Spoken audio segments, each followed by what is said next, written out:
Today on Big Red's Cooking, we smoke ribs on the barbecue. Hi and welcome back to Big Red's Cooking. I'm Big Red. So I know I say a lot of times that I've got a great video, but this week I'm cooking one of my favorite things of all time. So if you tuned in this past Tuesday, well, if you're watching this on premiere day anyhow, you would have seen me prepare ribs for the barbecue. So today's Feed Yourself Friday, I'm cooking these ribs. I'm going to be smoking them over real hardwood charcoal. I've got my nice dry rub, which the video is actually going to start with me putting together a dry rub. And then we're going to get those ribs finished off and into the fridge overnight. So you know what, rather than me talking about it anymore here, why don't we jump on over to the workbench and we'll pick up over there. And man, these ribs are going to be tasty. Okay, so to make our spice rub, really, it's pretty simple. I'll post a full list of my ingredients online and the actual measurements and things like that I use. But we're going to use paprika as our base.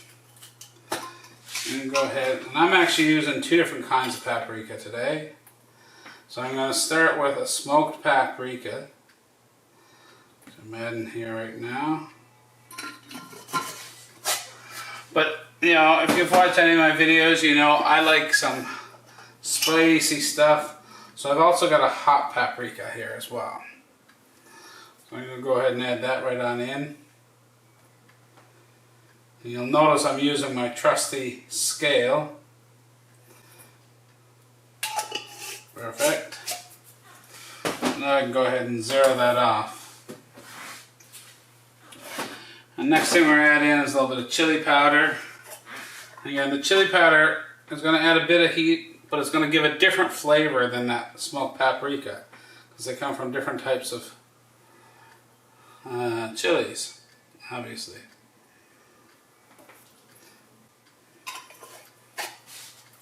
Go ahead and we'll zero that. And then next we're going to add some mustard powder.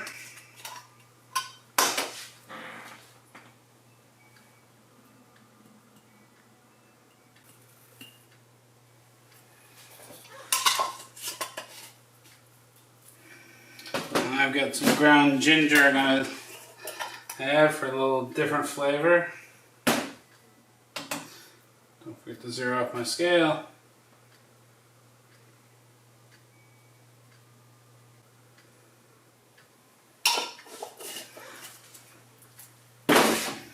Of course, gotta have a little dehydrated garlic. Now, I use dehydrated garlic. I don't use garlic powder. This tends to be a little bit more granular. It's not so fine as the garlic powder. And I just find it has a much better flavor to it as a result. Now one of my secret ingredients that I find is fantastic for this kind of stuff, well, Chinese 5-spice.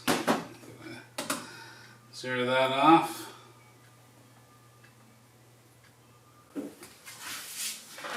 Of course, we need some salt. Now, salt is going to be one of the main ingredients in this, because the dry rub is really about curing that meat to some extent, so injecting a lot of flavor in there.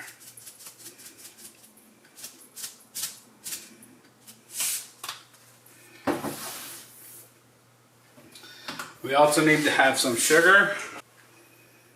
And I prefer brown personally.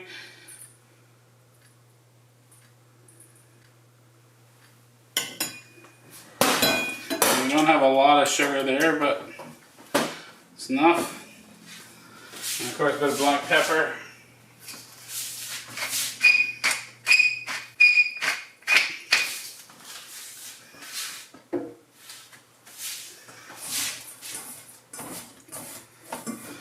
So we can see that this is all nicely blended together here now.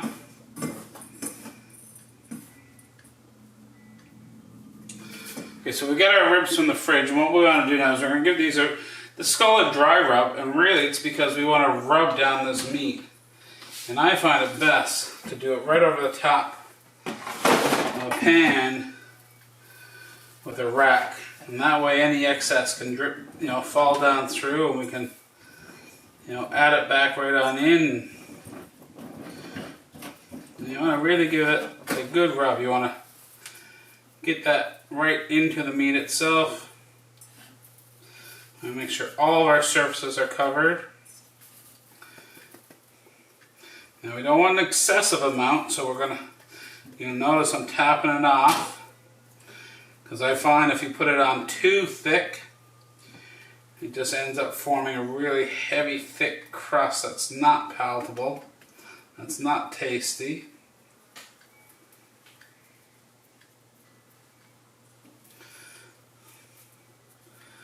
Really, the goal is just to get some good flavor added into these ribs.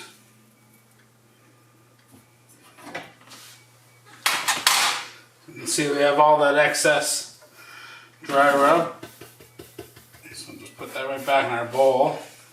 So what I'm actually going to do with that dry rub is I'm going to bag that off and I'm going to freeze it. It's been touching all over that raw pork.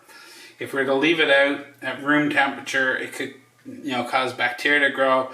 Pork naturally has trichinella into it, which causes us to get sick with trichinosis.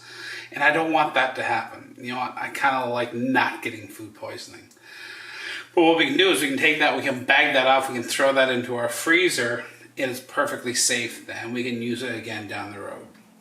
So now that our ribs are all dry rubbed up, what we're going to do is we're just going to place these right on these racks.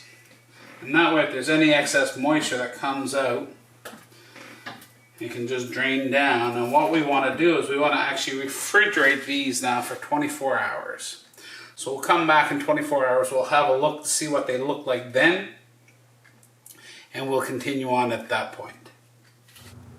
Okay, so our ribs have been in the fridge for a full 24 hours now, and they're looking really, really awesome.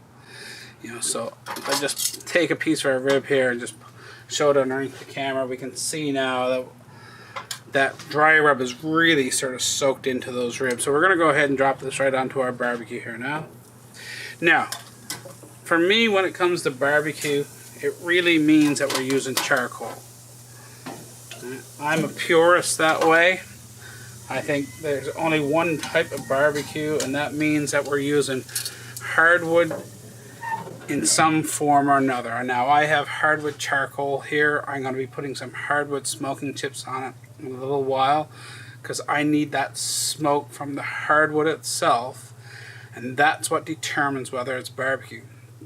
Now, we could have taken these and we could have dropped them, popped them into the oven, and I'll do a full write-up about that on my blog, bigredscooking.ca, and I'll talk about how to do these best in the oven. You can do them with propane as well. Now, if you noticed, they were not directly over my charcoal. I want these to be indirectly cooked. I want the heat, I want the smoke, but I don't want them directly over that heat because they're just going to cook too fast. Then they're going to burn on the outside and they're not actually going to get that nice, soft, tender meat that we're looking for. Low and slow is really the game when it comes to good ribs. These are going to take probably about 2.5 to 3 hours to cook. You'll notice I didn't boil them. A lot of people boil their ribs ahead of time, and that's a way of doing it. And if you want to go ahead and do that, feel free. But my whole thing with this channel is really trying to show people different ways of doing things, trying to give them a little bit of knowledge at the same time, and trying to make it a little bit more accessible. So, like I say, I'm a purist for barbecue. It's got to be hardwood. Now, if you're using propane, go ahead, but you can still get that true barbecue flavor. And because what you can do is you can use those smoking chips. You take those, you soak them in water, and wrap them in tin foil. You can pop them on into your barbecue, and that's going to produce that smoke for you. Now, if you are using propane, what I would recommend, get that barbecue nice and hot, turn off one side of your barbecue, and cook your ribs on the side without any direct heat. Use that other side, use the one side of your burner to keep the heat in your grill. Use the other side for cooking, and then throw those chips right in on top of that propane. They're going to burn, they're going to produce that smoke, and you're going to get that nice smoky flavor. And in all honesty, I have done that before, and you would never be able to tell the difference. And we can even do that in an oven as well, but I'll do a little bit of a write-up about that. So these, like I said, they're going to take about 2.5 to 3 hours. We'll come out and we'll check on these in about 45 minutes or so. We'll just have a look. What I'm going to want to do is check my temperature of my barbecue as well and make sure it's not too hot. And I'm going to adjust this a little bit, let a little bit of the heat out because I don't want it to be too hot in there. Alright, so we'll check back again in a little while. Alright, so the ribs have been on the barbecue for about an hour or so now, so we're going to have a quick look here. Oh, look at those. Yeah, we can see that our meat is starting to pull away from our bones a little bit, which is exactly what we want to see. Charcoal is still going good, so what I'm going to do now is I'm going to go ahead and throw some of our smoking tips right in on top of this. And that's going to produce a whole lot of smoke. And we can see that smoke starting to rise already. So we'll just go ahead and drop our lid down again. And we'll come back out in another 45 minutes, maybe an hour or so, and we'll have a look, see how our ribs are doing at that point. So these have been on for a little more than 2 hours now. And they're, like, my mouth is literally watering here right now. These are tasting so good. You can see, I tried a little piece. Look how easy that meat just rips off. So tasty. You can see our meat is pulled away from our bones here, which is a good indication how done it is. So we're going to move on inside with these. And you'll notice I didn't put any barbecue sauce on these. I wanted to go for more of a smoked rib, dry rib. There's a lot of different styles of doing ribs. Now, if you'd wanted to put sauce on this, you could have easily slapped a bit of sauce on right now. And the key to putting sauce on is put on at the very last minute. We're trying to glaze it with the sauce when we use sauce. If we put it on too early, it's just going to burn. Most barbecue sauces have a lot of sugar, whether it's brown sugar, molasses, different things like that. If we put them on too soon, it's just going to burn. And really, they're intended to be finished. Get away. My dog is sniffing at these right now. So we're going to go ahead and move on inside, and we'll finish up in there. Alright, so our ribs are off the grill. Man, are they ever smelling good. So, I'll just, I'll go into one of the nice thick ones here. And we can see how easy it is just to rip that apart. You look at that, it's just coming right off the bone. My dogs are all excited. You see that paint down through there, that's that smoke that sort of embedded itself into that meat. And I can't wait to dive into these. So, if you haven't watched my video around preparing the ribs and how to remove that back membrane, give that a view. There will be a link at the bottom. But otherwise, making ribs like this at home are really, really simple. This recipe does work great in an oven as well, or on a propane grill. So I'd encourage everyone to give these a shot. They're a whole lot less messy than the ones covered in sauce. And to me, they're just as tasty. I may even have a little bit of sauce on the side. Sometimes it's nice to be able to dip these in. If you do want a sauce, I'll include a recipe on the website itself. If you enjoyed this video as much as I'm going to enjoy these ribs, which in all honesty is going to be a little bit tough, please share this with your friends and your family. Post it on social media. Hit that like and subscribe. It's really going to help me out. Keep coming back, and it's been great having you here. Thanks for now, and I really do hope you're enjoying some good food.